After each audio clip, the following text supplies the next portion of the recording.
Over the past couple of months, many of us have been completely immersed in the world of Pokemon cards. What I want to do in this particular video is visit a moment in time. I want to take a step back and I want to look at one individual card, and I'm going to tell you my story of, first of all, how I came to obtain this card, and secondly, what this card means to me. So, where did it all start? Let's rewind back to the 21st of November 2018. Pre-sale tickets for the Foo Fighters' first UK show in a few years went live. Sadly, there were no Glasgow dates announced, so me and my other half decided together, or somehow I managed to get her to agree to, going to Dublin. Now, we got the tickets for the gig, we booked our flights, and as far as we were concerned at that point, we were good to go. Fast forward 48 hours, 2 days, and out of nowhere, surprise surprise, tickets for a Glasgow show went on sale. Who would have thought? And that show was 4 days earlier than the one we were going to in Dublin. Now, you do not know stress until you've had to explain to your partner why you've had to buy flights, book a hotel, and travel for a show that you could have seen in your hometown 4 days earlier. That conversation, my friends, was not fun. Nevertheless, we were going to Dublin.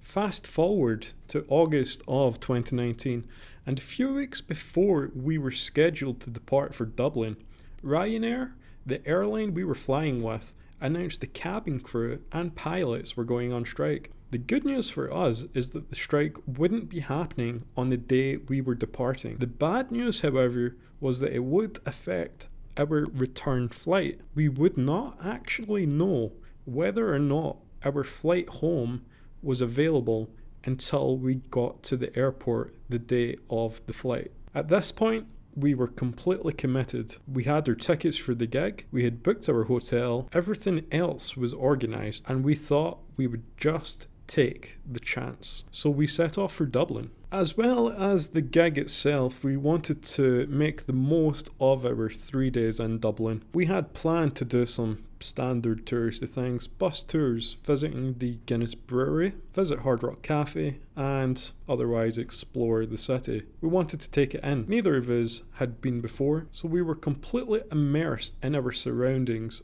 The Guinness Brewery was a great experience. Neither of us had really tried Guinness before. Neither of us even like beer. However, it was great. There was a cafe inside. The brewery had the most amazing chicken burger, and it was easily the best food we had the entire trip. The next day was the day of the gig. Now, at this point, I must stress, when I go to a gig, I have a routine. This routine includes getting to the arena before the gates even open and getting to the front of the gig as soon as possible. To give you an idea of what I mean, the Foo Fighters came on stage at 8:30 p.m. in the evening. We arrived at 3 o'clock in the afternoon, which was actually a lot later than I hoped. On a trip to Milton Keynes a few years earlier, for example, we arrived at the arena at 11:30, again for an 8:30 show. I know what you're thinking, arriving 5 hours early and we stood there all that time. When you put it that way, it sounds absolutely ridiculous. There's no two ways about it. It does sound ridiculous. But what you should know is that when I go to a gig, I want to be at the front of the stage. What we didn't realise, however, was our tickets said pitch 2. This meant that we were actually separated from the pitch 1 section, which was directly in front of the stage. So, just to clarify, I had made us arrive at an arena 5 hours early just to stand halfway up the stadium. Nevertheless, the show was amazing. Out of all the times I've seen the Foo Fighters live, easily that was one of the best. At this point, I guess you're wondering, what has any of this actually got to do with you getting that gold Tapu Lele card? Well, you got to trust me a little bit here, we are getting there. So, the next day was sadly our last day in Dublin. We were due to head back to the airport. around 3 o'clock in the afternoon for a flight that may or may not even be taking us back to Glasgow. Normally, on trips like this, we always make sure both of us get to do something we want to do. So after putting up with a lot of clothes shopping for what seemed like an absolute eternity, my choice was to visit Forbidden Planet. Now, Forbidden Planet is always a store that I want to go to. They have such a huge collection of collectible and bits and pieces. I had decided I was going to get some Pokemon cards to mark this particular trip. At this time, I wasn't really in the circle of knowledge when it came to Pokemon. I didn't know too much about Hidden Fates. I certainly didn't know what a gold rare card was. I knew what a Tapu Lele was simply because I played all the Pokemon games, but I didn't actually know anything about the Hidden Fates expansion set. So, in the store, trading cards were downstairs.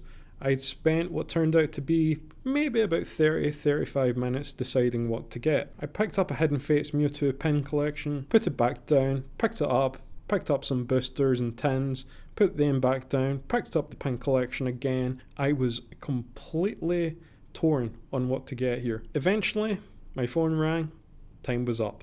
I was being summoned. I had to make a decision, and on a whim, I bought a Hidden Fates pin box, trying to explain to my other half why I had just spent £16 on something I wasn't even sure I wanted.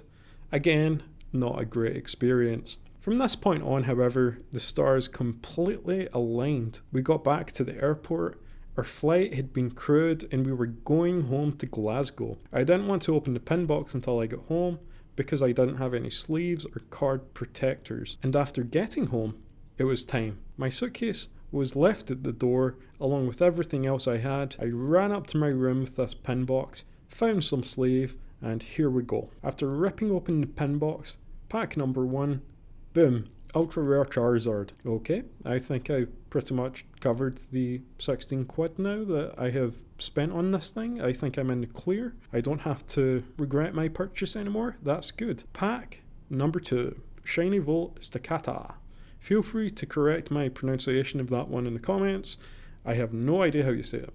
So here we go, 2 packs in. I've had a bit of luck, got a Charizard, I got a Shiny Volt card, which I really like the look of.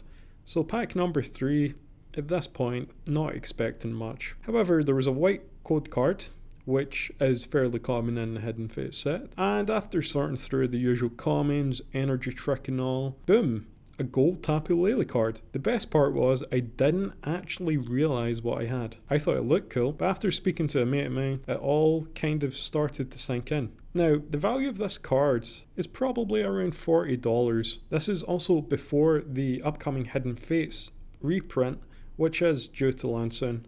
Although here in the UK, we really are not expecting much, if any at all. I had made my money back almost 3 times over, but the chances of getting this card in this pack were pretty low. This is a valuable card. It might not be the most valuable card, but it certainly holds a value. But when I look at this card, I don't see dollar signs. I don't see 3 times the money I paid for it. I don't see any monetary value, to be honest. I see the whole experience of Dublin. I see the Guinness Brewery, that Foo Fighters gig that we got there at 3 in the afternoon to stand there till 8 o'clock, halfway up a stadium. I see going to that airport, having no idea whether or not we were getting home or not that day. The complete trip is there in front of my eyes. So for me, this is what this hobby is about. Each and every one of us will have a Pokemon card that has a story attached to it. Thank you for allowing me to share my story about this particular card with you. This has been the story of my gold Tapu Lele card. The value of it may be around $40, maybe a little bit less. When you look at this thing, the centering is atrocious, but to me, none of that matters. So for me, this really is the purpose of these things, being able to share stories like this and experiences like this with these cards. So thank you very much for listening. I hope you enjoyed my story. I'm sure you have your own stories of your own cards. If you'd like to share them with me, please do in the comments. And hopefully we'll be back here very soon with another what's the value of this card to me.